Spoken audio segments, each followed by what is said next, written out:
তোমরা কি কখনো এভাবে চিকেন কষা বানিয়ে দেখেছো? যদি একবার বানাও তাহলে বারবার বানাবে, কারণ এটা এতটাই টেস্টি হয়। এটা ভাত বা রুটি দুটোর সাথেই অসাধারণ লাগে।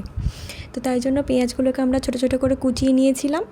তারপর কড়াইতে তেল দেওয়ার পর আমরা দিয়ে দিয়েছিলাম একটা এলাচ আর 3টে লবঙ্গ। তারপর পেঁয়াজগুলো দিয়ে ভেজে নিয়েছিলাম আর দিয়ে দিয়েছিলাম 400 গ্রাম মতো চিকেন।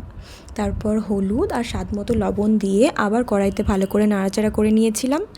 তারপর আমরা দিয়ে দিয়েছিলাম আদা রসুন বাটা 2 চামচ মতো।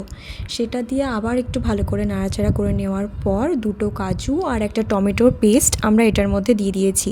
তারপর দিয়েছি জিরে গুঁড়ো আর ধনে গুঁড়ো আর শুকনো লঙ্কা গুঁড়ো।